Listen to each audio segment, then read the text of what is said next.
ஜும்மாவுக்கு பிறகு இங்கே கடுமையான காற்று மழை ஊதல் எல்லாம் அப்போ வெளியில் மிச்சம் இறங்கி கொள்ளையலாம். நான் அந்த நேரத்தில் இந்த இந்த இந்த பகுதியோடு சேர்ந்து மீசான் மதுரை தக்காண்டு அதில் நான் இருந்தேன். நான் இப்போ அந்த பள்ளியில் அசர் தொழுகை மஹரிப் தொழுகை இஷா தொழுகை நடத்தி முடிச்சுட்டு இஷாவுக்கு பிறகு நாங்கள் நேரத்தோடு படுத்துட்டோம். படுத்ததுக்கு பிறகு இரவு 12 மணி போல் 12 மணிக்கு பிறகு கதவு தட்டும்போது தான் விளங்கிச்சு ஏதோ அனர்த்தம் நடந்திருக்குன்ட்டு. அந்த நேரம் அதில் பாதிக்கப்பட்டவங்க தப்பி பொழைச்சி வந்து இதாகும் பொழுது நான் விஷயம் தெரிஞ்சு என் குடும்பத்தார்கள் நினச்சி நான் ஓடினேன். தனியாக இரவு நேரம் ஓடி வந்தது.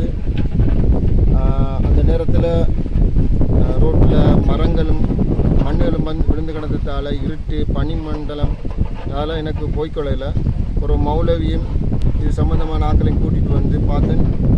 இந்த இடத்துல பெரிய ஒரு அனர்த்தம் நடந்திருக்கு. இரவில் பெருசாக விலங்கல்ல.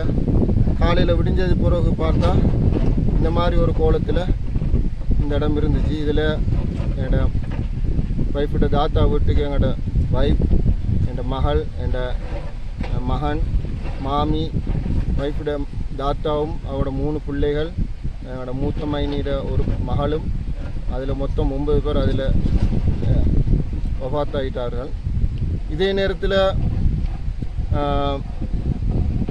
இந்த ஊரில் மொத்தம் 29 பேர் வஃபாத்தாக இருக்கிறார்கள். இதில் 20 பேர்கிட்ட நாங்கள் கண்டெடுத்திருக்கிறோம். உண்மையிலே கடுமையான எங்களோட ஊரை சேர்ந்து எல்லாரும் சேர்ந்து ஒத்துழைப்போடு நாங்கள் இதை எடுத்தோம். சுருக்கமாக சொல்ல போனால் இந்த சம்பவம் நடந்து மறுநாள் அடுத்த நாளோ பெரிய அளவில் இந்த இதுகளை இது பண்ணுறதுக்கு வரல. ஏதோ எங்களால் முடிஞ்ச முயற்சியில் இதில் ஈடுபட்டு தான் இதெல்லாம் நிறைய பேர் சில ஒரு மீடியா வாசிக்கு சில பொய்கள் வறந்திகளை பேசுகிறதால எங்களோட இந்த இடத்துல மிச்சம் பேர் அதில் கொஞ்சம் கோபமாக இருக்கிறாங்க. இதனால் மீடியா மிச்சம் கொடுத்து கொள்றல. உண்மையை பேசுகிறதுல இப்போவும் அல்லாஹ் விரும்புகிறேன். இது ஒரு படிப்பின உலகத்துக்கு எங்களோட மக்கள் அல்லாஹ்வோட பக்கம் திரும்பணும். தொழுகையில் சரியான முறை டைமு நிறைவேற்றணும். இன்றைக்கு எத்தனையோ பேர் தொழுகை இல்லாமல் எத்தனையோ இருக்கிறான்.